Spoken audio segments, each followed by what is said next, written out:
Welcome to the 200 Proof Sports Podcast.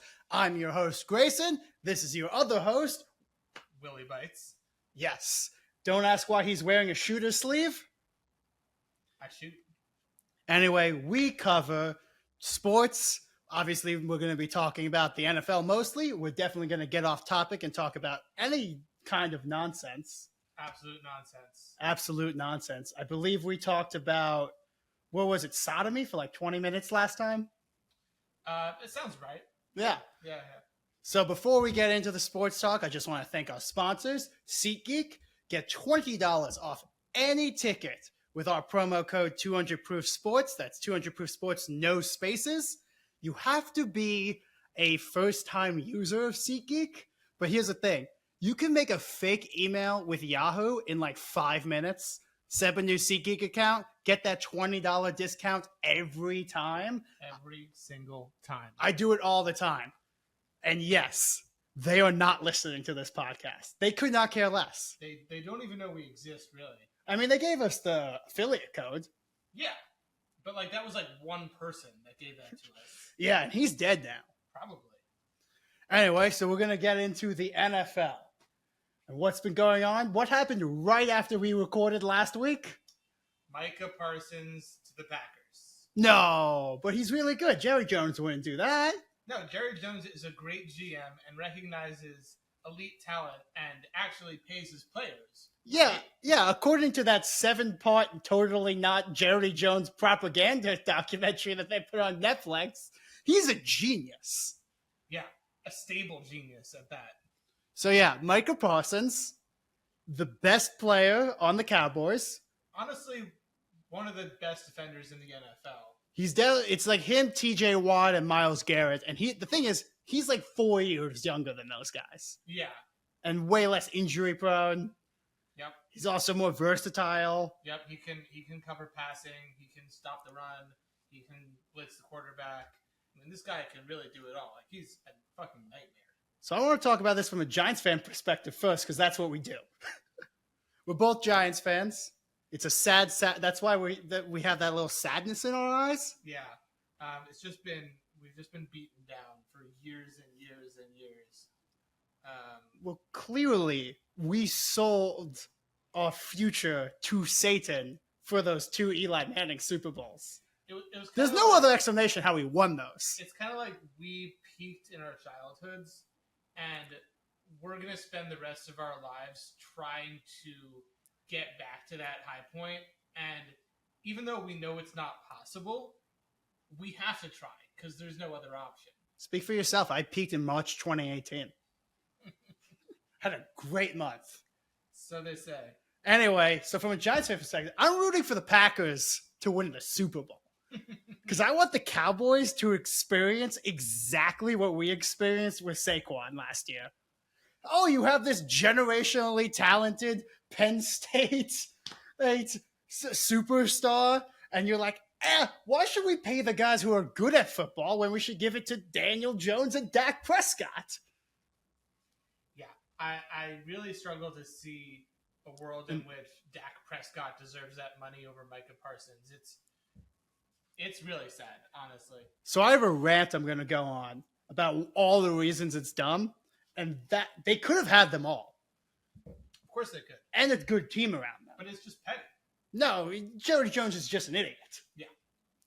So the one thing the Cowboys have over us. So yeah, obviously I want the Packers to win the Super Bowl. Micah Parsons, Super Bowl MVP. They play in week 4. I hope he actually murders Dak and somehow that hurts Jerry Jones. Yeah. But at least when they lose their generationally talented Penn State superstar in his prime, they got some trades compensation for it. We literally got nothing. What was it, 2 firsts and a 4th? 2 first and Clark. I don't remember his first name. It starts with a D. A guy.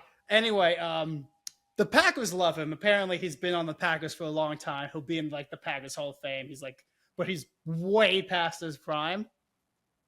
So not good. Maybe good for a game. Kenny Clark, maybe? No, that's someone else. Devin, Derek, Clark. One of those names. His name's Clark. So 2 firsts, which are going to be bad because you traded it to a good team and that now has Micah Parsons. Yeah. And then a guy who probably has 2 years max left in the NFL that's not going to be high level. Yeah. So that was a trade compensation. But what did we get for Saquon? I cried a lot. Like a lot. You want to hear something awful? So I was a film major. Do you know who my favorite director is? Feel like you can guess. Scorsese. Of course. Yeah. Martin Scorsese is working on a documentary about Saquon Barkley. Why are my 2 favorite people teaming up to make me sad? That's I also went to Penn State, if you couldn't figure that out. Targeted against you. This feels like a direct attack at me. Yeah. He's going to do like the cool, like 1-track shot thing. He's definitely going to play Gimme Shelter. No! He puts that in every movie. Not Gimme Shelter! It's going to suck. Ugh. Anyway, so my rant for the day, I need my phone for this. I just want to talk about every reason why the Micah Parsons trade is dumb or how Jerry Jones fucked this up. So, here we go. This is going to take a minute. This is the part where Will just lets me cook, and I go 4 minutes uninterrupted ranting. Yeah, chef. Okay. Let's talk about all the reasons the Micah Parsons trade is stupid. Okay, reason 1, obviously how good he is. He is the highest plus minus in the sport. He's been on the Cowboys for 4 years. Over those 4 years, when Micah Parsons plays, they average to be the best defense in the NFL. Over those 4 years, when Micah Parsons doesn't play, they average to be the worst defense in the NFL. It's a pretty big difference. Yeah, he's basically the Jokic. You know how like the Jokic thing? Mm-hmm. He's basically the Jokic of the NFL, but with defense. All right, now let's get into the trade. What could have Jerry Jones done differently? Everything. So first thing, everyone's like, okay, but if you sign Micah after you're paying CD and Dak, then you can't have a good team around them. Wrong. So because of the way he signed Dak and CD, instead of signing them when they were eligible, waiting to literally the last minute, and with Micah Parsons, he wasted $98 million in cap space. The entire cap is $255 million. So he could have had Dak, Micah, and CD all signed to a deal and a good team around him, but he's like, but then the entire media isn't paying attention to me in the offseason while I string out these contracts forever. Next, obviously, he could have, if he wanted to trade him, he could have traded him earlier. Got it like in March, before the draft, before free agency, before teams already were set with all the players that they had rookies that they thought were going to be good defenders. And you do it before the draft. Then when you get draft picks, you get draft picks that are better because they're from teams that don't have Micah Parsons. Or you could get picks for this draft. Yeah. Players that you want. Yeah. Next, you could have traded him later. You could have waited till before the deadline. Had Micah not playing, he's not on your team anyway. A team that needed him, thought they could compete, would have traded for him. They would have given you better draft picks. That would have been better because it would have been a team that would have played some amount of the season without Micah Parsons. Which, good player. Very good player.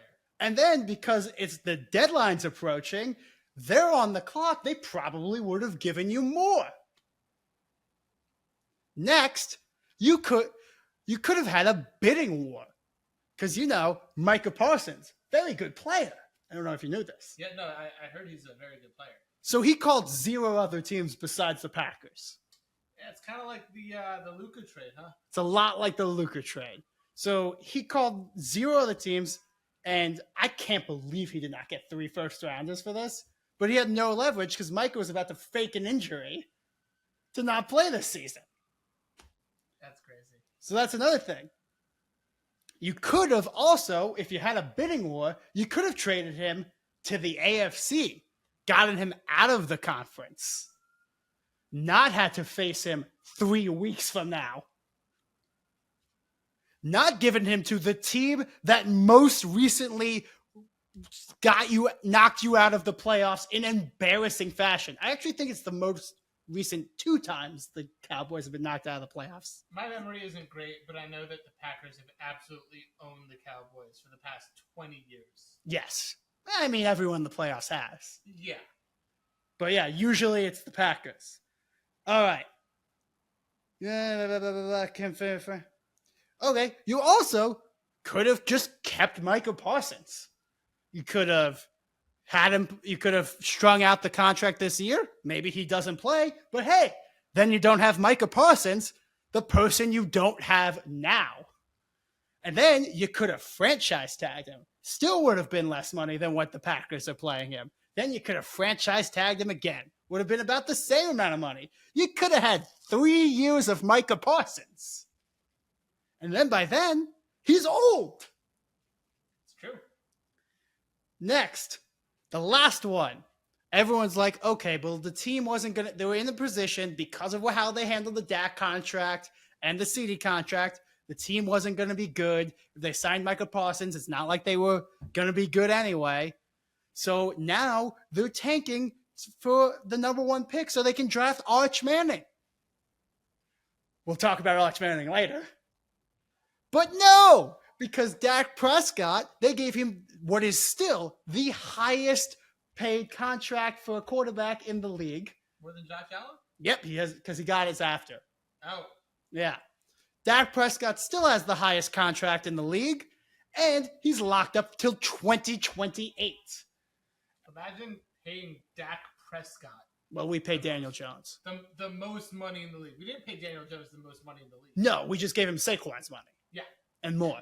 Yeah. For looking like Eli Manning. Listen, he does have that derpiness. Yes. He Downsy? has a derpy look. Downsy? Is that offensive? I guess we'll find out.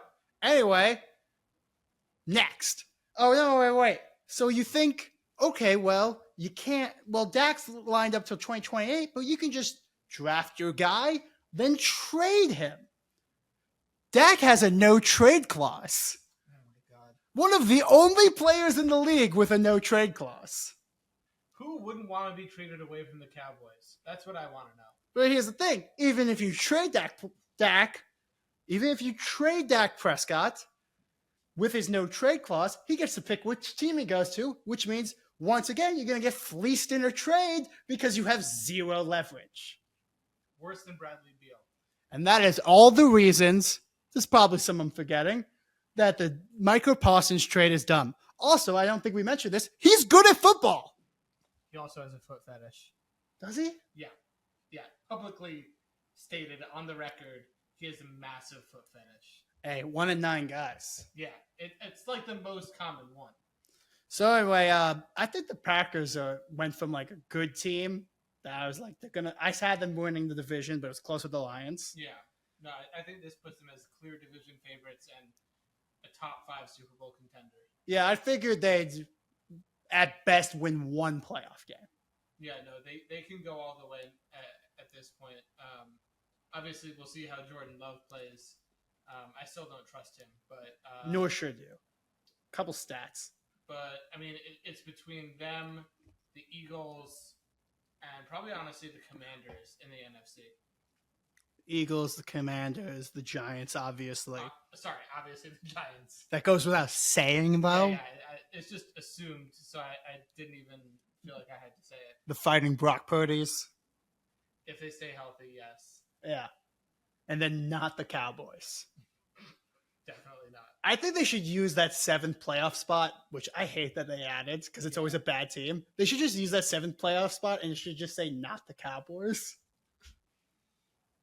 Yeah, I think this turned a good team in the Packers to a great team, and I think this turned a bad team in the Cowboys to an awful team. Yeah, I mean, the Cowboys, to me, were a team where if everything went right, they could sneak into the playoffs, and now I don't think that they have any chance. No, I actually think we might be better than them. It's possible. I think the Cowboys post Micah Parsons trade, or even before that, they're a poor man's version of last year's Bengals because they have like because they have two number one wide receivers. The Bengals had T. Higgins and Jamar Chase. They have CeeDee Lamb and they have George Pickens now. Absolutely no running game, a mediocre at best O-line, and the worst defense I could imagine. And so Dak Prescott over 4,000 yards, hammer that bet. Yeah, I mean, I wouldn't be surprised if he gets to 5. I could see him having a Jameis Winston-esque year, to be honest. 30 for 30? 30 for 30, 5,000 yards, crab legs galore. Crazy season, good documentary series, good Scissor Kendrick song, all around. Oh, man, we have Jameis Winston on our roster. Yes, we do. That's awesome. I know. It's weird because we have like Russ, who's like the old vet, who's probably gonna like game manage his way through a few games, and then we have Jackson go Dart. Why is Jameis Winston there? Comedic relief? He brings a veteran presence into the locker room and the quarterback room. I don't think he's ever brought a veteran presence anywhere. He could be 60, in the league, and he won't bring veteran presence. All right. He'll bring the fun vibes. Yeah, he keeps it light. Yeah. Russ keeps it weird, cringy. Yeah. And Unlimited. Dude, should I just start doing lunges during the podcast? Russ is... Imagine Sierra going from Future to Russ. Like, that's such a overcorrection. Yeah. It's like, well, this guy doesn't care about my child or me at all. And this guy is cares the worst. A little too much. Yeah. He's like setting alarms at every hour. He probably read every Baby book. Yeah. Seems like that kind of dad. Definitely has a baby Bjorn. Oh, yeah. You ever see like a guy walking down the streets with one of those and you're like, you used to be a man? Listen, I think I would rather, if I had a kid, which I probably won't ever. They're sticky. They're disgusting. I would probably rather have, chest harness for the baby rather than a stroller. I would just drag it by its feet from behind me. That works. Don't hand me a baby. I'm very afraid of holding babies. You have bad hands, too.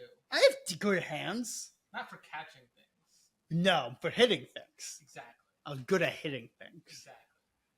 Anyway, so that's our opinions on the Micah Parsons trade. Micah Parsons, good at football. Jerry Jones, bad GM. Packers, very lucky. Yo, Micah Parsons is good at football? Is he? Haven't heard. Jerry doesn't think so. No. And, I mean, to be fair, all I've seen from Micah Parsons recently are those videos of him getting pushed around by that sumo wrestler.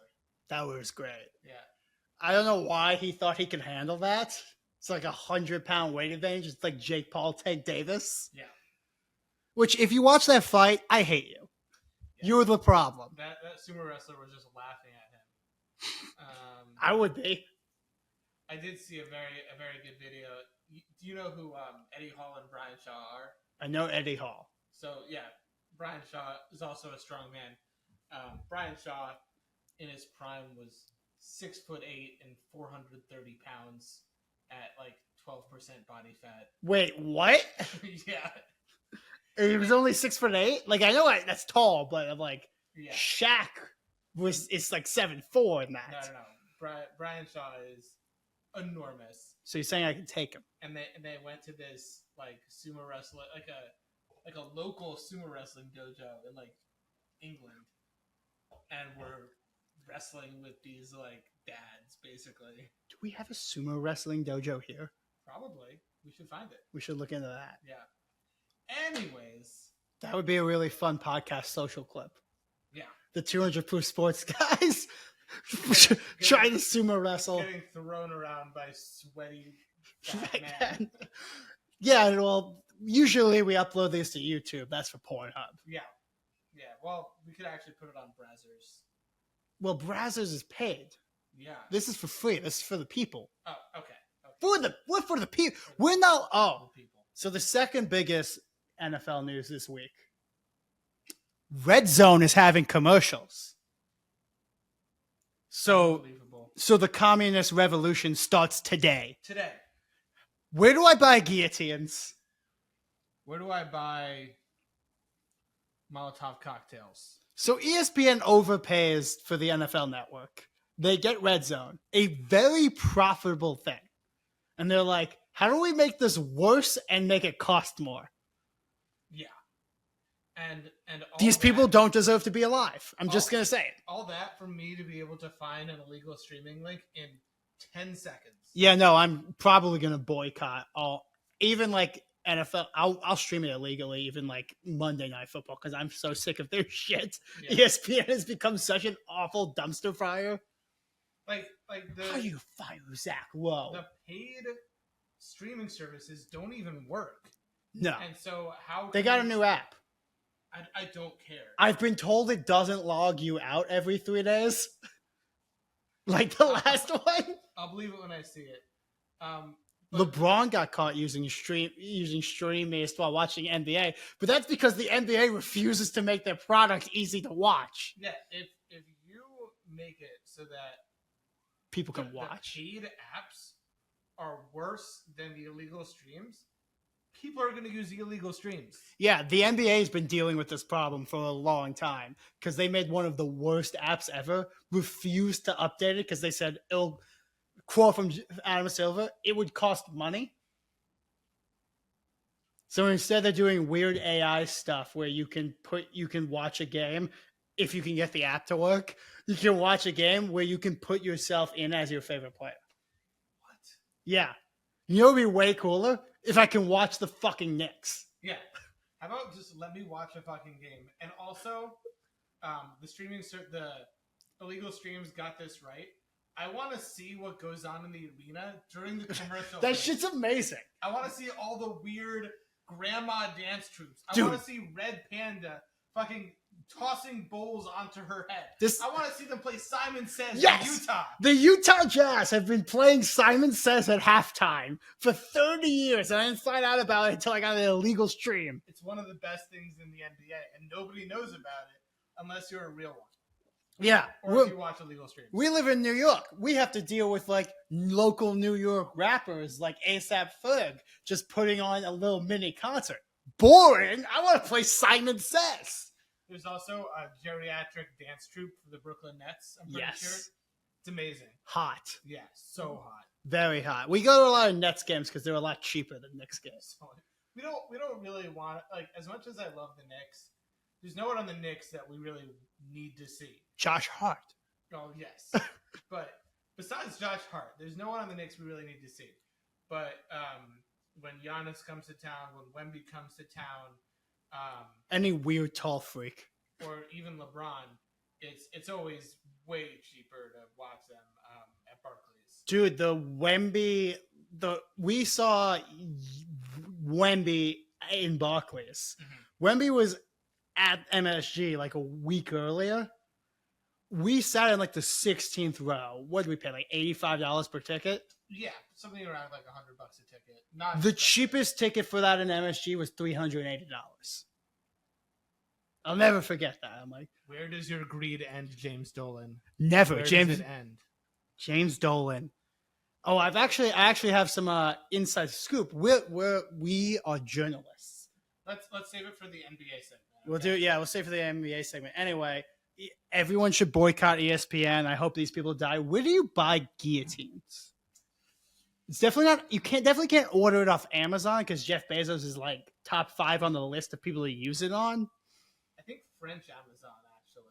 French Amazon. Amazon. No, wait. It's French, so you can't pronounce 90% of the letters. So Amazon. I assume it's Amazon.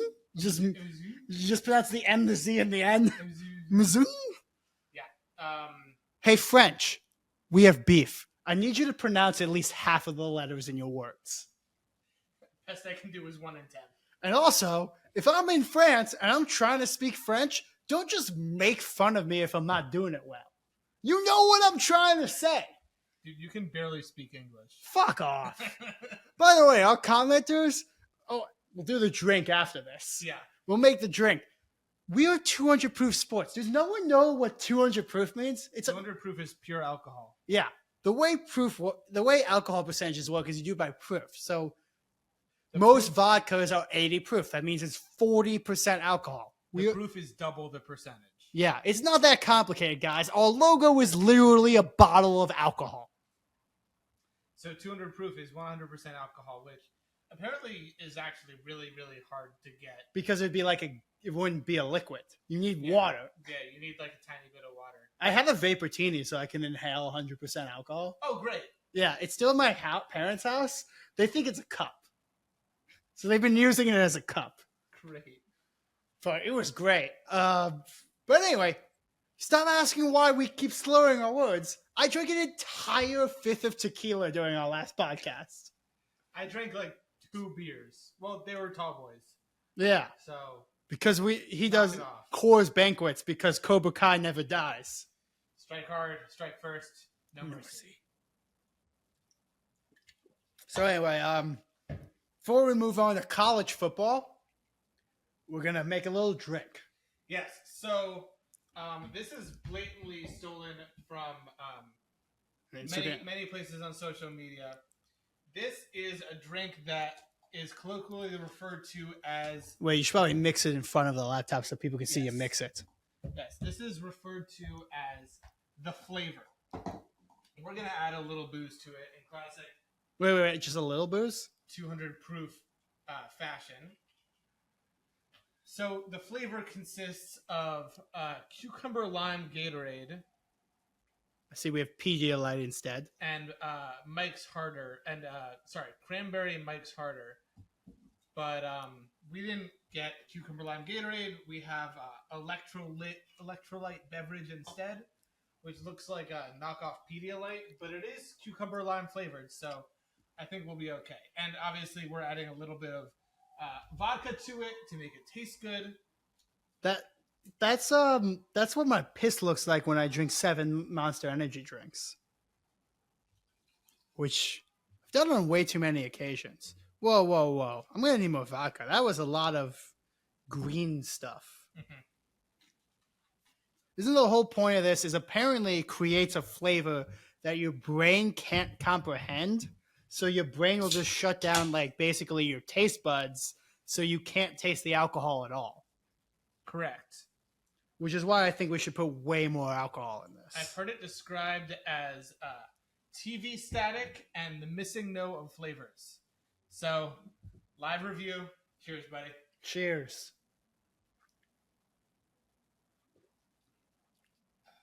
That actually tastes like water. That tastes very strange. I didn't taste anything. Doesn't taste bad. It didn't trick your brain? I mean... Yeah. Give me the happy juice. Baby wants bottle. So anyway, should we say don't do this at home? No, you should do this at home. You should definitely do this at home. This is delicious, actually. I don't care what age you are. Drinking is okay at every age. I'm really enjoying this. This actually tastes like water. That's crazy.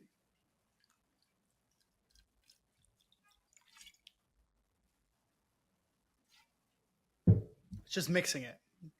Yeah. Oh wait, stomach. No logos out. No logos out. No, not until they pay us. Right. Pay us. Not Tito's. Yeah, Betos. Benzitos. So that is the flavor, ladies and gentlemen. You heard it here first. If you want to mix in some New Jersey Everclear, probably not.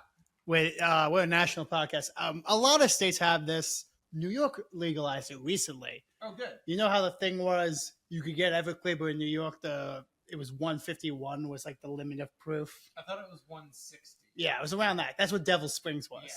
Yeah, but in the New Jersey one, it had like 188. Oh yeah, I thought it was like 190. Yeah, it's around that. So we finally legalized that in New York, so we can drink real alcohol like men. Thank God.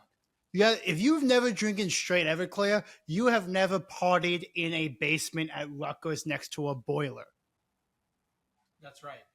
Pussies. Yeah. Mm. So, that tastes like vodka now. oh, good. Way better. Perfect. I don't know why we had to put all that other stuff in it. Why don't we just... You got to put some vodka in to chase the sugary shit. Yeah. All right. So we're going to move on to college football. Will, I know I'm a bigger college football guy than you because I went to Penn State and you went to Williams. Yeah, D3.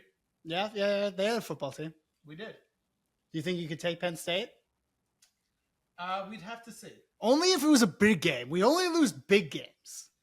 Here's how I know we could never take Penn State. I was stronger than some of the football players. I don't know if you guys can see this, but he's actually 10,000 feet tall and 1,000,000 pounds. Yeah. Me, who was 135 pounds soaking wet when I graduated high school, I was stronger than some of our defensive backs. That's fair. That seems like a good team. Yeah. Yeah, it was a really, really good team. You were the Alabama of New England liberal arts schools. Yeah. It was in New England, right? Yeah. I was there once. Yeah. All I remember from that trip was that somebody locked themselves in their rooms and went crazy. Apparently, they have like some project that everyone does. Oh yeah, the winter study, yeah, it was that thing. Independent study. Yeah.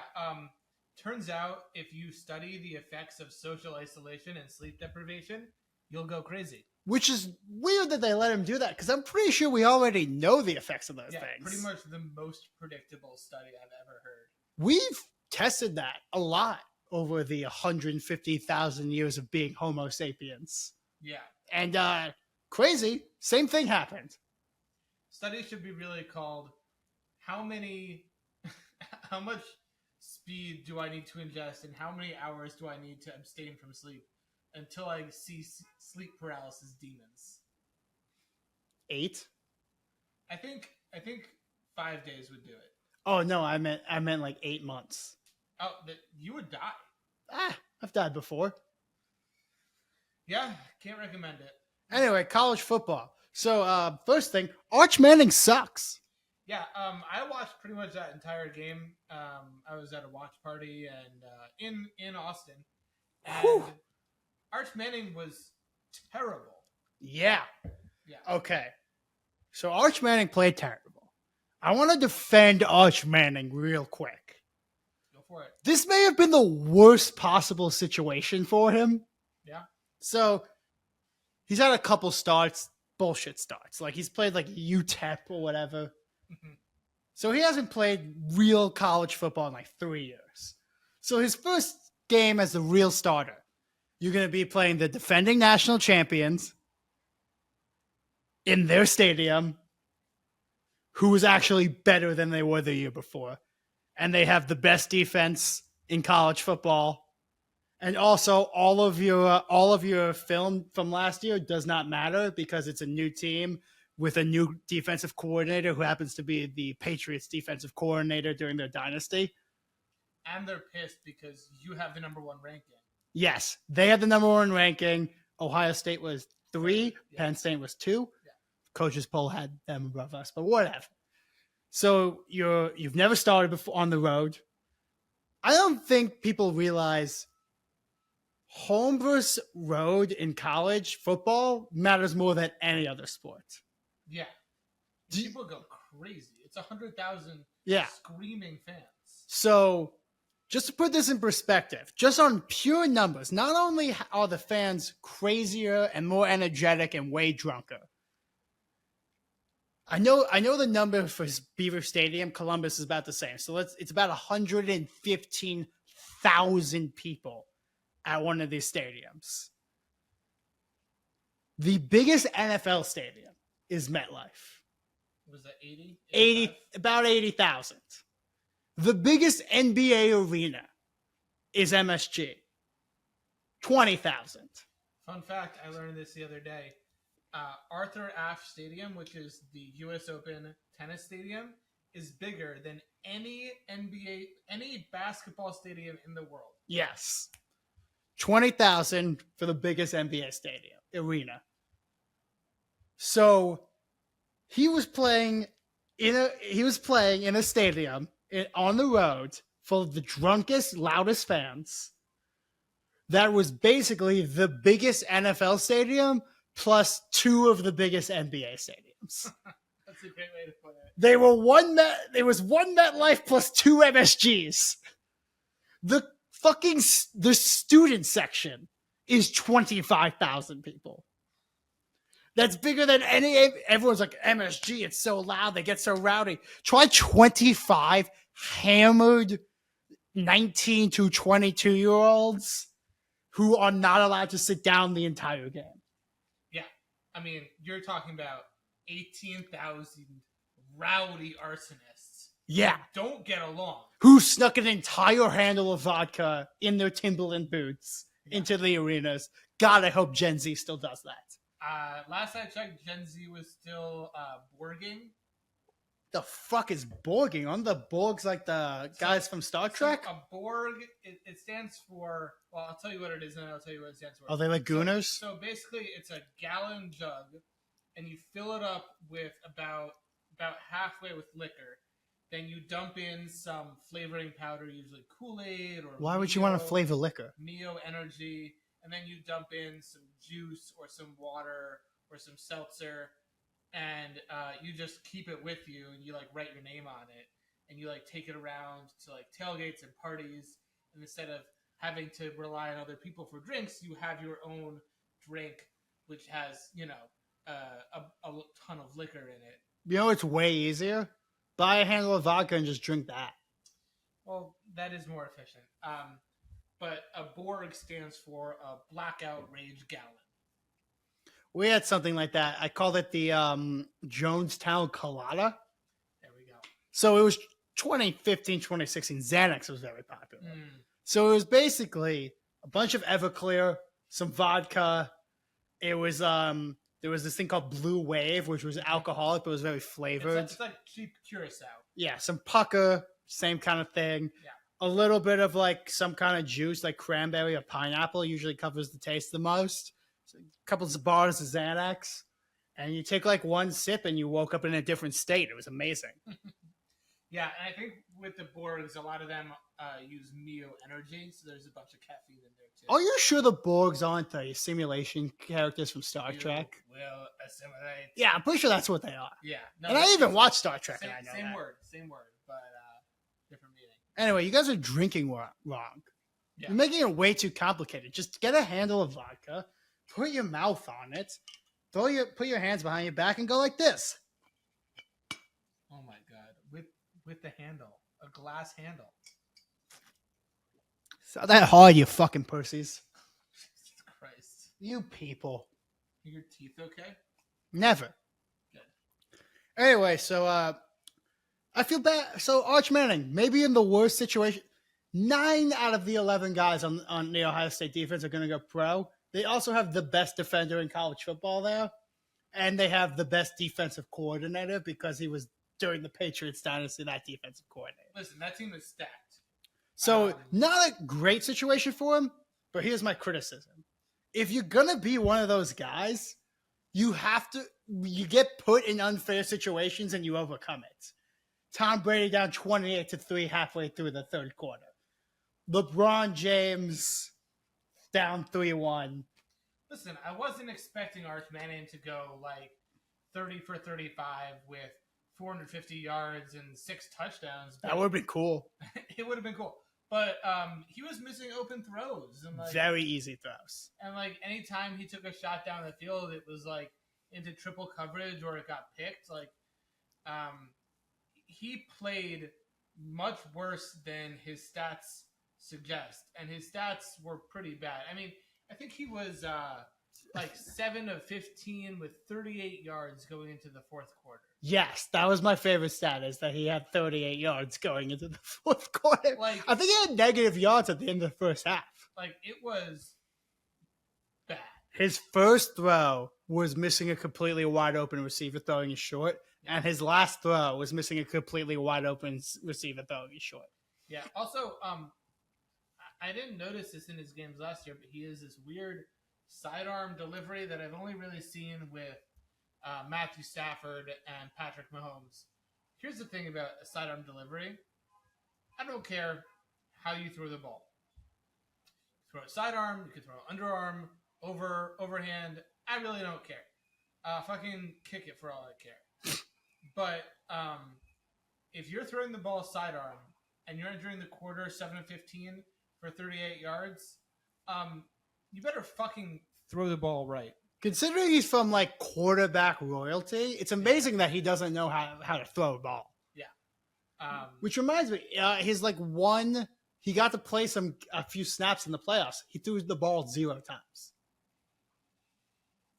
Not a great sign. It's now we're all looking back. He's like, oh, I wonder why they're not starting Arch Manning over Quinn Ewers, this guy who's going to be like a 7th round draft pick if he even makes the NFL. Maybe it's because he fucking sucks. Well, maybe Arch Manning is really good at practice and shooting commercials. So good at shooting commercials. He had so many commercials during that game where he sucked. Yeah. It was like he could throw an interception and then they would just cut to a commercial about him being the best. There was a lot of those commercials during like the NBA playoffs of like because the NBA players do way too many commercials. And it's just like Anthony Edwards against SGA, and Anthony Edwards is shooting like 1 for 30. And it's just like, I'm Anthony Edwards. I'm the greatest player ever. It's like, I literally just saw you miss an open dunk. Yeah. While getting someone pregnant. Yeah. I mean, I don't think Anthony Edwards can like open his front door without getting someone pregnant. Him and Tyreek Hill. I think there's a direct correlation between how athletic you are and how little you use condoms. Condoms feel weird. Yeah, you know what else feels weird? Paying alimony to a kid you don't want. Well, not alimony, child support. Well, I've heard that actually, if the woman is on top, she can't get pregnant. Yes. Write that down, kids. Use that. Also, that alphabet thing you do with your tongue, women totally love that. They love that. Totally. It's not something that you learn in like early high school that you don't learn that women don't like till you're 23. We gotta stop teaching kids that.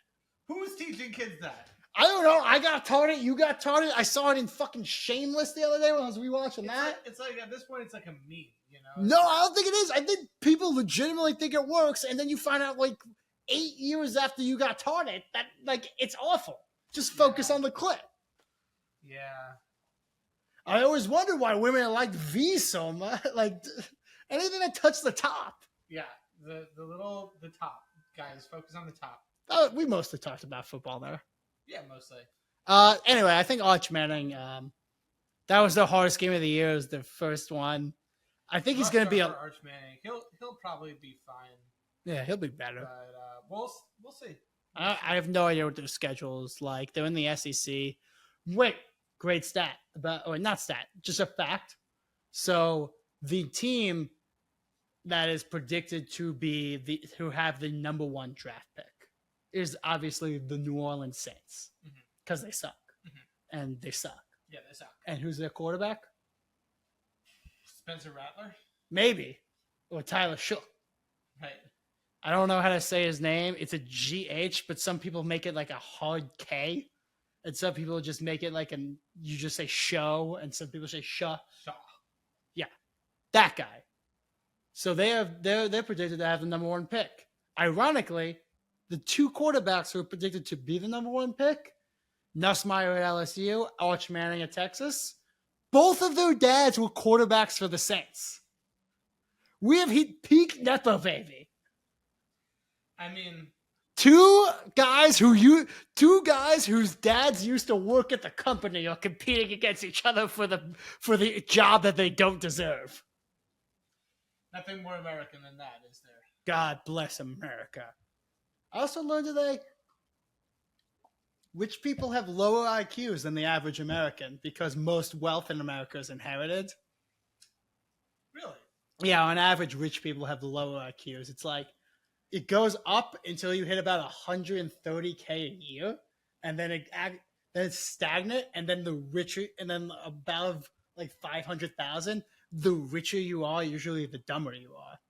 Interesting. Yeah, very interesting. So, next time your CEO is like, I'm the CEO, obviously I'm smart. You're like, no, you're actually statistically dumber than me. You know the term fence post turtle? No, but that sounds really sexy. No, it's not. A fence post turtle refers to a person in a position of power that clearly was put there by someone else. They didn't achieve it on their own. Donald Trump. Exactly. Basically, it refers to, like, imagine you see a turtle on a fence post. You're like, well, obviously that turtle didn't get there on its own. And they're kind of like just flopping around and like helpless up there. But they're there. Yeah. It's kind of like that whole you rise to the level of your incompetence. There you go. Well, honestly, I've had some bosses that are like that. Anyway, next thing is Bama's dominance over. Yes. So my first stat for this is obviously they lost to an unranked FSU team this week. That makes 6 losses to unranked teams in the 1 year and 1 game since Saban left. In the 16 years Saban was there, guess how many unranked teams they lost to? 1? 1, it was his first year. Wow, okay. So, not a good start. Hey, Alabama fans, welcome to being a normal sports fan. Sometimes your team sucks. Giants fans. Yeah, first time? First time. Penn State. Oh, you lost a game you shouldn't have lost? Actually, we win all the games we're supposed to win. We've won like every game we're favored in. It's the ones that are like close lines. We lose 100% of them. Nice. We have not won a game we were not favored in since 2016. Yikes. Yeah, you were there that week. Right. Yeah, the riots. Yeah, good times. Yeah. We saw a stop sign. We stole a stop sign. We burned a couch. We went to one of the craziest D-Sig parties. Yeah. Mike was in D-Sig, right? Yeah, but he wasn't there that weekend because he was visiting his then girlfriend in Alabama. It all makes sense. Did she also have a boyfriend at the time? No, that one didn't have a boyfriend at the time. She just sucked. I would hope so. We always bring up our friend Mike during this. Should we insult him? Yes. You're short. And Italian. Yeah. And no one knows what your job is. Yeah, what is it? Electricity? That's your job? That's not a job. You're not even an electrician. Ridiculous. You don't even know how electricity works. And for everyone judging him for that, think about it. Do you know how electricity works? I know how electricity works. Yeah. But that's just because I'm really smart. Yeah, more or less. Yeah. It's not because you have slight autism. No. The Bauman family? No. No way. What?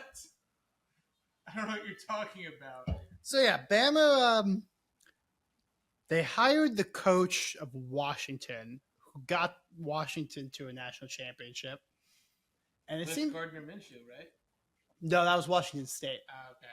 They didn't get to a championship. He just broke a bunch of records. Right. By being Gardner Minshew. Gardner Minshew, call us. You want to be on the pod? Call us. I would love to hang out with Gardner Minshew. Yeah. I have not hit up any of my famous friends about this. We gotta get the thing established first. Yeah, we need at least 20, 40 million views. I want to get to the place where we're like Bill Simmons. I discovered a podcast that's surprisingly popular that covers the Bill Simmons podcast. We should make a podcast covering the podcast that covers the Bill Simmons podcast. Bill Simmons, call me. Yeah. Guy who covers the Bill Simmons podcast, call me. Ryan Russillo, who's no longer on The Ringer. That's how I discovered the podcast. David Jacoby, we live in the same neighborhood. I've seen you around the Upper East Side multiple times. Call me. You look tired. Yeah. Wake up. You need some guy time. I can tell. Yeah, I love you on the mismatch though. Yeah, Jalen Jacoby, R.I.P. That was my favorite sports talk show. Oof. So it was the best. I really like First Things First. I love Jalen Jacoby. It's up there. I really loved Rachel Nichols is The Jump. The Jump was, oh my god. The Jump was so good. I can't believe they got rid of that just because she insulted that hot black chick. Yeah, fucking. Which hot black? Malika Andrews? Yeah, it's that one. Yeah. Her and her sister. I like when she turns around. We all do. Same with the one that's a WNBA player. Cameron Brick? No. She's black. Is Kambaj? She's not a WNBA player anymore. Asia Wilson?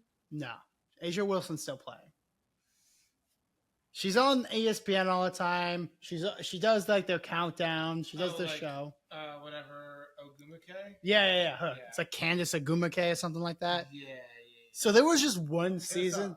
She was just one season where she just her ass just grew by like 8-fold, but no other part of her got bigger. Oh no! So someone went to Brazil. My steak is too juicy and my lobster is too buttery. Sucks. Last college football thing. UNC. Bill Belichick, the Fighting Jordan Hudsons. Yeah, I think he's totally checked out at this point. I don't think he's trying. No, not at all. So one of my favorite things. So if you guys didn't watch Monday night, the Monday Night Football prime time, they went against TCU. It's a really good team.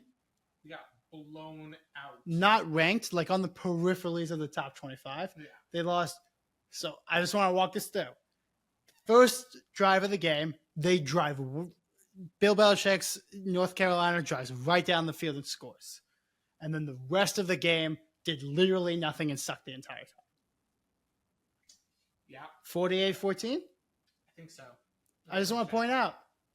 I'm pretty sure because the stat that I'm bringing to this one is that in all of his years of coaching, coordinating, college, pros, all the way back to 1984, Bill Belichick's defense has never let up 48 points.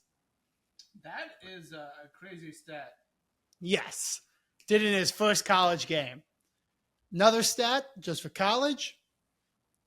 No Power 4 now conference has no two teams playing in the Power 4 playing each other. There has never been a wider gap in scoring since 2019.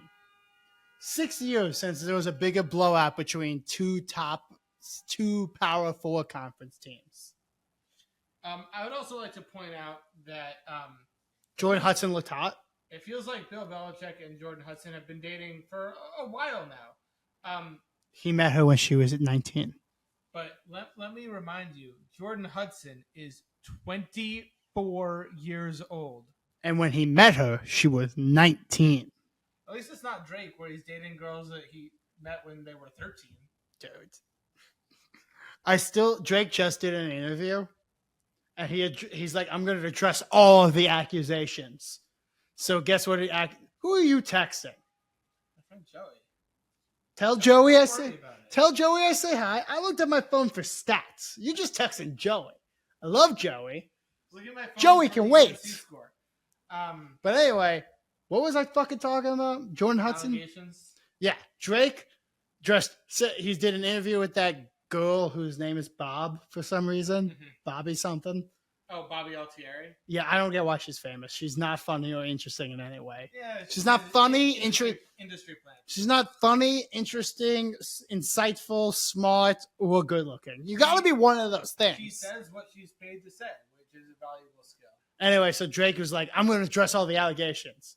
So he addressed being a culture vulture. What does that even mean? He addressed being a womanizer. Did he address his fake ab implants? He did. It was the first thing he addressed. He addressed his fake ab implants. You know what he did not address? Being a fucking pedophile. It was just like the song. We're getting demonetized, dude. Well, I'm not even monetized yet. Yeah.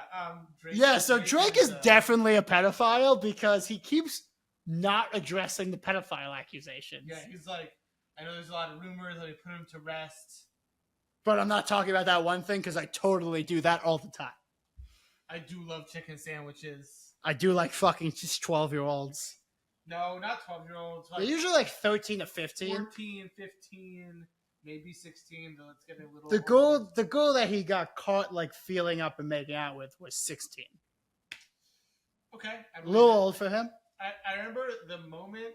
It's on video if anyone wants to look that up. The moment that convinced me to block Drake on my Spotify, which now I'm pissed because that song "Forever" is technically a Drake song. Fuck, it's a great Eminem song. I know Eminem had the best verse by far. Kanye's second best verse. But I saw a post of his that was basically saying, "Happy birthday to this girl," and it was her 17th birthday, and he was saying, "I can't believe we've been friends for 4 years." Oh my god! And he rented out. Sometimes when there's smoke, there's fire, guys. He rented out an entire restaurant to take this 17-year-old. You ever notice he doesn't do this with young boys? Out to dinner. Yeah, jealous. I'm jealous. Drake. Dude, that song, What Did I Miss, is so dumb. It's just like, why does LeBron not love me? Why doesn't my daddy love me? And then he did another song where he does a fake accent for a country he's not from. What country? England this time. Oh, well, if it was Kazakhstan, it would be funny. That would be fucking funny. Sacha Baron Cohen could do it. What a miss. Very nice. Dude, Drake has one of the worst British accents I've ever heard. His Jamaican accent's bad, but this was brutal. Yeah. God forbid a Jewish boy catch a little island vibe. I just want to point out, Drake has 2 good albums. I legitimately like Take Care. I like what's that song? No, I Think You Should Leave. If you're reading this, you're already dead. No, the one or before that. This is too late. The one before that. From the 6? No, that's after. Nothing Was the Same. Oh, yeah. That's what it's called. I hate Views. Views is one of my least favorite albums of all time. Because it came on the heels of those 2. And then it was just like, have you ever heard the song Controller? Yeah, it's bad. Do you know what the lyrics to Controller is? There's 7 lyrics. You can pull it up. Just look at it. You can look at it from afar like, that's a bad song.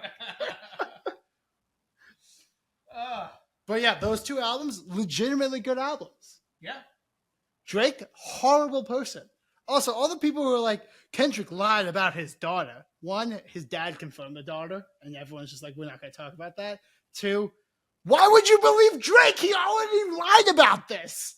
Yeah, Drake is a totally unbiased source on this. Yeah, you're going to take Drake's word for it. The guy who already got caught doing the thing he's being accused of.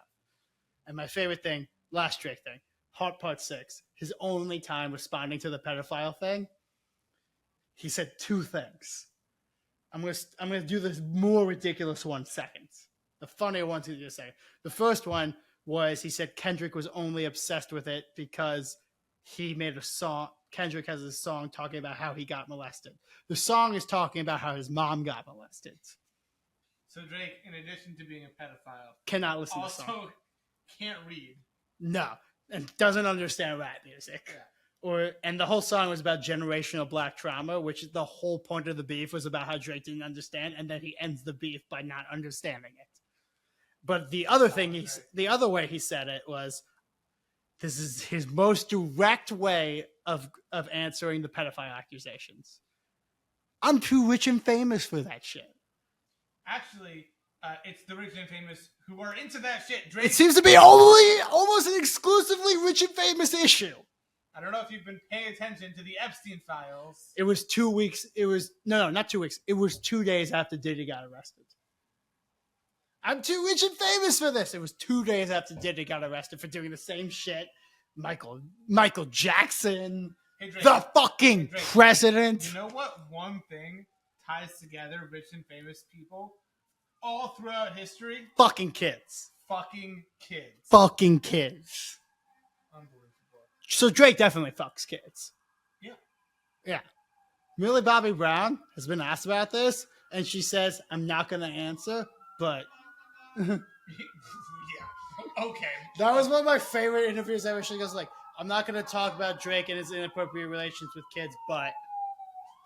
She just tilted her head like... But we're going to smoke this fire. Anyway, that was mostly sports. Yeah, sure. So Bill Belichick, here's the one thing. They don't have any. They only have one hard game left. This was their second hardest game. Listen, they might make the ACC championship game. the Pinstripe Bowl or something. We should go see that. Maybe we can meet Jordan. Jordan. I would hope so. I hear she makes Little Bill very happy. She wears really tight pants. I'm not surprised. Have you ever seen her in anything besides like skin tight pants? I've never even seen her in like a dress or a skirt. Why do I feel like she has like a thick Boston accent? I think she's from Delaware, I think. Something like that. It's one of those like tangential New England things, like Rhode Island. Oh, something like that. Gross. Okay. Oh, well, actually, wait. Should I do this one? Oh, yes. This is now our blatant social media bait segment. Yeah, you guys all Get ready. Loved Josh Allen versus Lamar so much, and we looked through the comments, and it was we had 900 just on TikTok, 923 comments, like 120 on Instagram, like 40 on YouTube Shorts. Mm-hmm. Yo, fuck YouTube Shorts. Fuck YouTube Shorts. Completely divided by race lines. So I'm going to assume if you think Josh Allen's better, you're white. So we're going to go the other way with this. We're going to be on the white side. Yes. The right side, the white side. Don't say that. Don't say that? Don't say that. Don't say that into a camera and microphone? Nope. Don't say that. Listen, man.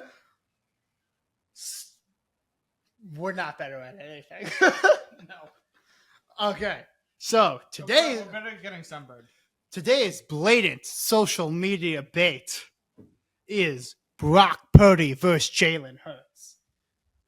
Why do people think Jalen Hurts is better than Brock Purdy? Is it just because he won the Super Bowl and Brock Purdy left the field ahead in the Super Bowl? Let's go through this. Brock Purdy, Jalen Hurts on their Super Bowl runs. Brock Purdy, no one gives either of them full credit because of the amazing teams around them. But who had the better team?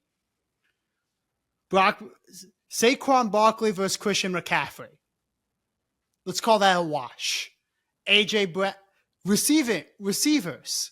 A.J. Brown, Waddle versus Brandon Ayuk, Deebo Samuels. Obviously, Philly wins that one. Offensive line. Philly, one of the best offensive lines ever. Defensive line, Philly, one of the best defensive lines ever. Defensive backs, closer, Philly, better defensive backs. The only thing that was better for Brock Purdy, literally the only position group that was better for Brock Purdy, tight end, George Kittle versus Dallas Goddard. And that's kind of close. Yeah, it's closer than people think. Yeah, Dallas Goddard is a good tight end. So, with a worse team, got to the same place in the Super Bowl, left the Super Bowl, got off the field in the Super Bowl in overtime, up, and his awful defense let Patrick Mahomes score. On the other hand, Jalen Hurts wins the Super Bowl. That is the only difference. Brock Purdy put up better numbers. They depended on him more, his passing, his abilities more. Got him way further. And the only thing that was different was that Jalen Hurts won, and Brock Purdy left the Super Bowl ahead. Who's better, Brock Purdy? Brock Purdy had a worse team. Jalen Hurts had a better team. They got to basically the same place against the same guy. I honestly think it's just because Jalen Hurts is hotter. Jalen Hurts is so fucking hot. Yeah, he's got those resting fuck me eyes. I got one more NFL topic. Yeah. Are we going to talk about Haley Steinfeld going out of her way to be cast opposite beautiful black men? I think she's like 1/8 black, right? I just saw Josh Allen said, I cried when I saw Haley Steinfeld in Sinners. I would cry too if I saw my girl with 2 Michael B. Jordans. The only thing better than 1 Michael B. Jordan is 2 Michael B. Jordans. Yeah. And the only thing better than 2 Michael B. Jordans 3 Michael B. Jordans. is me in between 2 Michael B. Jordans. Ooh, yeah, that is better. Michael B. Jordan is my guy. Like, every guy should have a guy that if you don't have a guy you're willing to fuck, you're just homophobic. Lee Pace. Yeah. What? Shout out Foundation. Is he the... His brother Day. He's Brother Day. Okay, I assumed he was Brother Day. Yeah. I'm like, there's no other attractive men in that show. Love that show. Also in *Halt and Catch Fire*, which niche show. If you know, you know. The Foundation's a niche show, so *Halt and Catch Fire* would be extra niche. Also a niche show. He also played Ronan the Accuser in the original. What was it? Guardians of the Galaxy. He did? Yeah. Didn't notice that. Yeah. He He had a blue on. He had a blue on. Yeah. He blued himself. Mm-hmm. But yeah, the fuck were we talking about? Brock Purdy versus Jalen Hurts. No, after that, Haley Steinfeld. Oh yeah. Yeah. Steinfeld. So Haley Steinfeld has this thing. Haley Steinfeld Haley Steinfeld is in a movie with now, after being in a movie with 2 Michael B. Jordans. Mm-hmm. So now Haley Steinfeld is now in a movie starring with DK Metcalf. Yeah. Yeah. Famously unattractive DK Metcalf. If you guys don't think DK Metcalf is attractive, I want you to go in the mirror, take your shirt off, look at you, and then Google a picture of DK Metcalf with his shirt off. DK Metcalf, 6'4", 240, 8% body fat. When he came out of college, he was 4% body fat. All he eats is fast food and candy. And he is the fastest, strongest, highest jumping wide receiver of the 21st century. But he's not a true number 1 receiver like Tyler Lockett. Oh yeah, you gotta throw it to Tyler Lockett. It's just like on those fucking Falcons teams with Julio Jones. They're like, but Austin Hooper's right there. He's so open. He's so. Or on those Packer teams where it's like, yeah, we have Jordy Nelson, but Randall Cobb was Randall open. fucking Cobb. Maybe it's because they're double teaming the good guys. Maybe, but I still think they could get open. Yeah. Anyway, so that's I think that's the end of football for us. That is, yeah. Until we get some game action. I might cut this blatant social bait for today, and we're going to use it at some point. All right. In the NBA, not too much going on, obviously, but because it's not the NBA season. We do have to talk about this Kawhi Leonard story. So, I think it was this morning. News came out that Kawhi Leonard had received basically a secret endorsement where he got paid $28 million from a tree planting company. And how many trees did he plant, Will? 0. In fact, it appears as if he did 0 endorsement or work for this company. And the only condition that his $28 million payment was based on was that he was an active player for the Los Angeles Clippers. What? And who ran this tree company, Will? I'll tell you who it was. It was a man by the name of Steve Ballmer. Now, that name sounds familiar. I'll tell you why it sounds familiar. Because he is the owner of the Los Angeles Clippers. Wait, but that's the people who say he has to be part of that team. I know. So did he do anything for the tree planting company? No. This sounds like a crime. It is. It's a violation of the collective bargaining agreement. It's an under-the-table payment. Crazy. I know. To be fair, violation of the collective bargaining agreement, Jerry Jones' whole argument for why he didn't have to pay Micah Parsons is that he already agreed while negotiating directly with Micah Parsons, which is against the first rule of the collective bargaining agreement with the NFL. The first rule of having an agent is you have to go through the agent. It is literally the first rule of their contract. So, Steve Ballmer, richest guy in the NBA, I assume they're doing nothing to punish him. No, definitely not. He will face 0 consequences. As rich people do. In fact, some of that money is probably going to get returned to him. I like Kawhi Leonard being like, I want to make more money for playing less basketball. Good for him, honestly. I should text my boss at the volume being like, hey, I'm going to make less videos for you. I want more money. Yeah, I mean, you should try it. It seems like a good idea. They did send me a lot of nice things about me today. Good. As they should. How do you do that so fast? I get so many compliments about you, unsolicited. Why is your penis so big?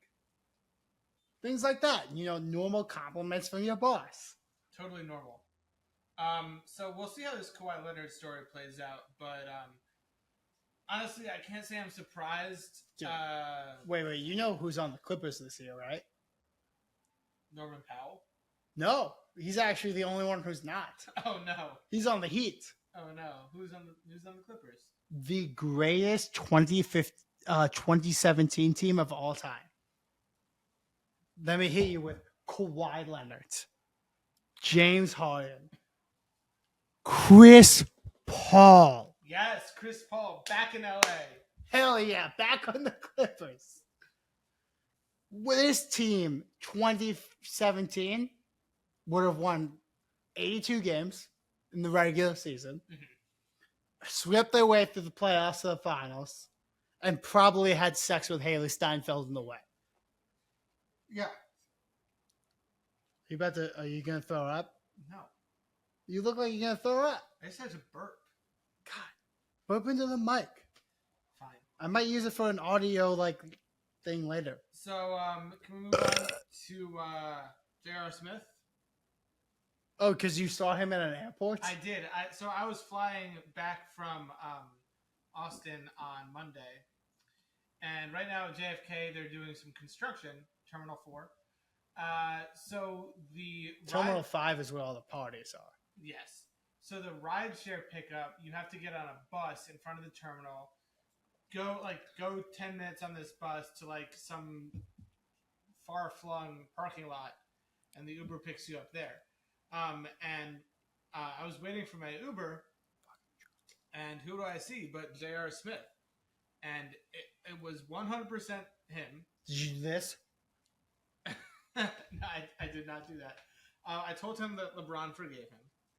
I don't think he does. I don't think LeBron ever forgave him. No, they hang out. He likes J.R. Smith because he's like George Bush, where you were maybe the worst ever, but no one really blames you. You were way above your head. You should have been in that situation. But what shocked me was J.R. Smith was just out there like a normal dude. He had no posse around him. This is us with Sam Darnold too. Didn't have a private car service. Do you think we overestimate how much extra stuff around rich people have? I think so. Because we mentioned this last podcast, Sam Darnold came to a table at the club and was looking just had his phone out with his fucking flashlight on and was just looking for his girl's phone. Yeah. So I think we may overestimate. But you're making, let's say, J.R. Smith was probably making $18 million a year in his last couple of years. Yeah, some amount of time. Yeah. Sam Darnold on the Jets, I know he was making at least 22. Mm-hmm. I would just hire a driver. There's no you're a millionaire. You should never have a DUI. If you have a DUI as a millionaire, I think you should be put to death. That's fair. Just immediately put to death. For stupidity. Yeah.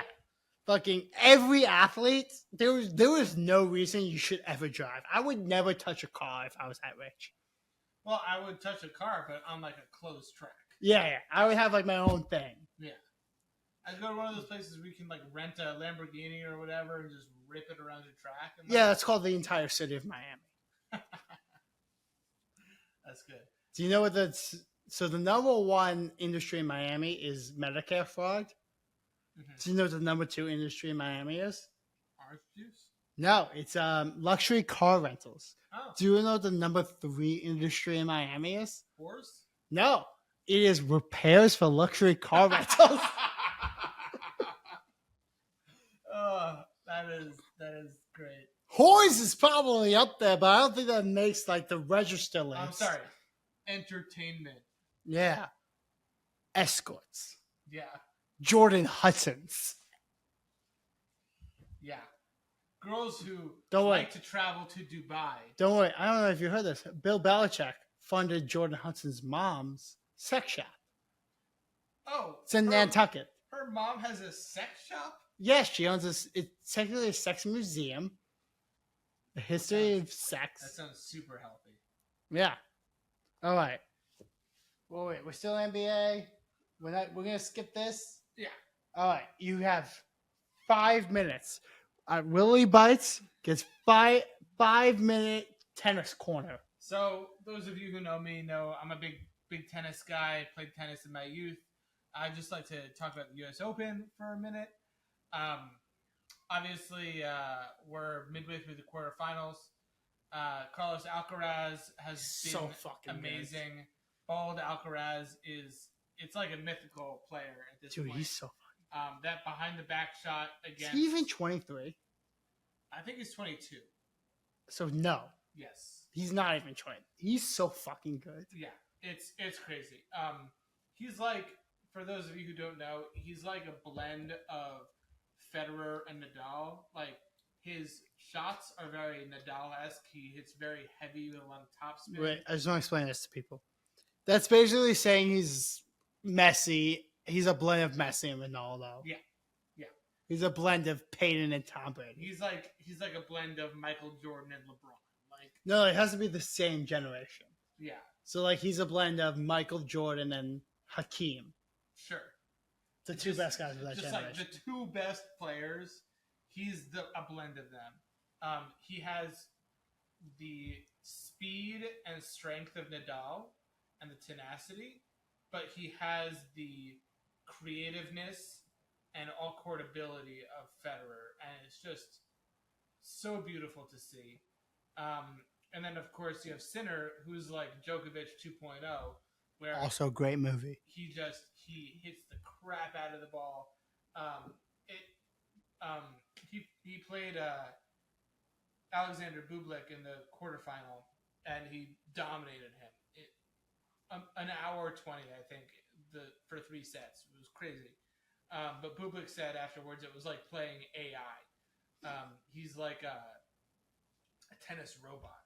It's unbelievable. And then obviously you have Djokovic, who at 37 or 38 years old is still ranked number 7 in the world and is through the semifinals. He's like LeBron. He's like he's in his late 30s, early 40s, and there's like still top 10. Yeah. So hats off to all 3 of them. Yeah, may the best man win. We're all very excited to see what happens there, and obviously we're all excited to try the honey deuce. I'll bring some materials on Saturday. I assume you're going to that thing. Well, this Sunday we're hanging. Saturday. This Saturday. No, this Saturday I'm watching Penn State football. Well, what thing? It's Tatsi's. Oh yeah, no, I'll be there. I'll be there. Yeah. So I'll bring stuff to make honey deuces, and we'll enjoy some cocktails. Next year we're going to the U.S. Open. Yeah, which is the real point of the U.S. Open is to take pictures. They sell like 500,000 of these cocktails every year. It's crazy. I did want to touch briefly on the Taylor Townsend, Yelena Ostapenko drama. So basically, Taylor Townsend, Black American tennis player. I know her. She's very good at doubles. She's actually, I think, in the women's doubles, either the semifinals. I actually know people who worked with her. People say that she's one of the nicest people I ever met. She seems great. She's not good. I think she's either in the doubles semifinals or finals. She's kind of a double specialist, but she also entered the singles draw. And in her match against Yelena Ostapenko, basically she hit a net cord at a very pivotal time. And there's this whole fake bullshit in tennis where if you hit a shot and it hits the net cord and goes over the net, kind of dribbles over the net, and you get the advantage because of that, you're supposed to apologize. but it's kind of like sorry, not sorry, because no one ever really apologizes. Like, you're not sorry for winning the point. And so it happened during a pivotal point. Townsend won the point, and Ostapenko was pretty pissed off that Townsend didn't apologize for winning a point. God forbid. And after the match, Ostapenko said that Townsend had no class and no education, which obviously for a black woman at the U.S. Open, considering the abuse that Serena and Venus had to go through in their tennis careers, is really quite a, I'm not going to say it like a dog whistle, but it's Wait. it's not the right thing to say. There's racism in tennis? What? I thought there was only racism in our comments about Josh Allen versus Lamar Jackson. And that's where racism lives. That's 99% of the racism. But All of the last racism 1%, is in that. The last 1% is in women's tennis. All right. So Ostapenko came out of this looking like a complete idiot. Hats off to Taylor Townsend for keeping it classy. Taylor, if you're listening, we'd love to have you on the pod. Is she hot? Yeah. We would love to have you on the pod. Taylor called me. Finally, Carlos Alcaraz, I'm the very haircut drunk. is growing on us, okay? When you say haircut, you mean buzz cut. Yes, the buzz cut is growing on us. And at this point, I'm wondering, is bald Alcaraz one of these mythical players? Like, I just want to point this out. If you have long hair and you play a sport, you're a fucking idiot. It's so fucking dumb. Like, it's wind resistance, places to grab. It's just, there was no advantage and 1,000 disadvantages. Why do athletes have long hair? There was no advantage and 1,000 disadvantages. Can you tell me an advantage? well, the advantage is that you like it. In the NFL, you're allowed to literally tackle players by their hair. Oh, I know. Somebody did it to Derrick Henry once, and he killed them. I don't think I would have the balls to tackle Derrick Henry by his dreadlocks, but Yeah. So, I honestly think if you're an athlete and you don't have a buzz cut, I don't think you're taking your sport seriously. Carlos, if you're listening, I think that the bald buzz cut. I don't think he looks better. I think it distracts people from your giant horse teeth. he does have bad teeth, but he's a generally good-looking guy. Besides He that, is. He has some flaws. Besides your giant horse teeth, Carlos, you're a good-looking guy. He's not flawless. Like, what's a flawless male face? Chris Hemsworth. I mean, there's so many in tennis. Grigor Dimitrov. Grigor, we want Tennis players are all good-looking. They're the best-looking athletes in the world. Ooh. Gymnasts? No. Female gymnasts? No. You know, tennis are probably the best. Just on average, probably the best. I think for men, it's probably tennis players, basketball players, and baseball players. Baseball players are always good looking. Yeah, and male golfers too. Golfers in general are hot. Nah. James Nicklaus. Paige Spiranak. James Nicklaus. Paige Spiranak. That's just one hot golfer. Wait, is Wayne Gretzky's daughter count? I don't know. She golfed. Okay. Anyways, very excited to see who wins the U.S. Open. Wayne Gretzky's daughter? No, you have to show me after the pod. No. Keep talking. I'm gonna pull it up because it's the last thing, so we don't need this anymore. Keep talking. Keep talking, Will. Well, we're looking at Wayne Gretzky's daughter. I can't believe you've never seen his daughter. Oh my god. Yeah, right? What the fuck? All of you at home, just fucking any picture. I don't know what picture to pick. Just pick a picture. That's crazy. Yeah.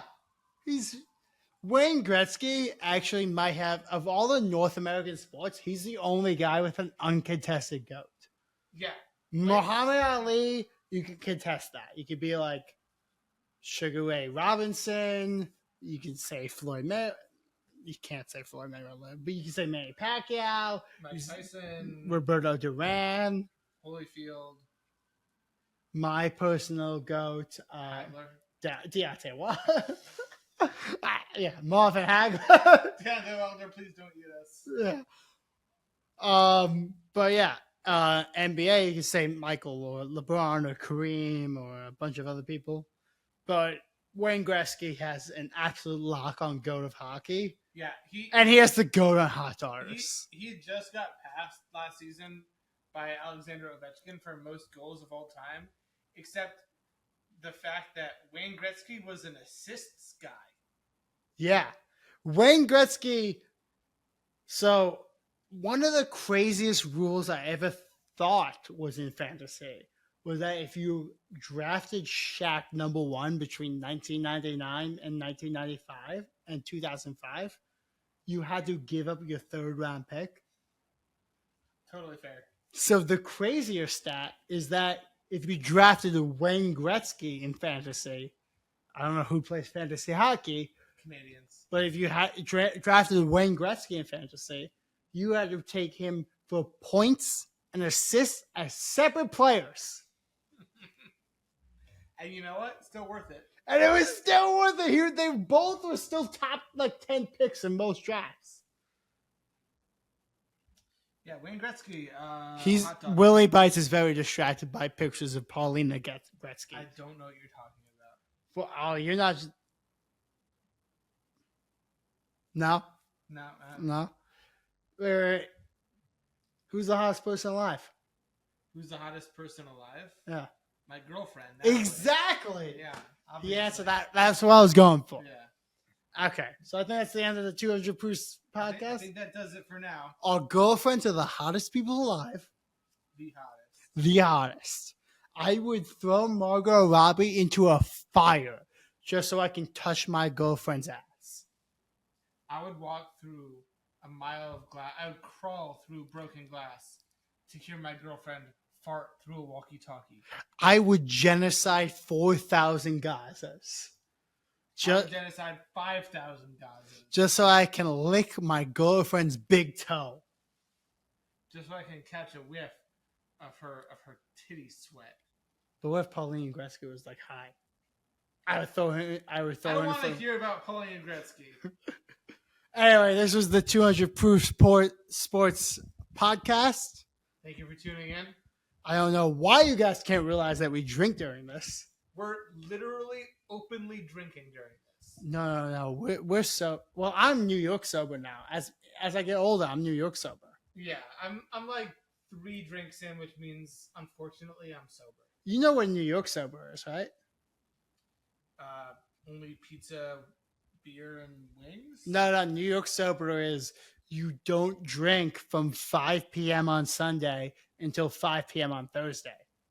That's fucking lame.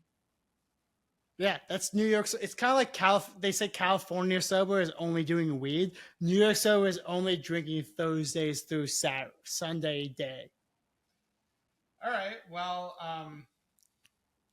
that's very sad. Anyway, subscribe, like, send us all of your money. Comment. Comment. Argue in the comments. Put fingers in my butt.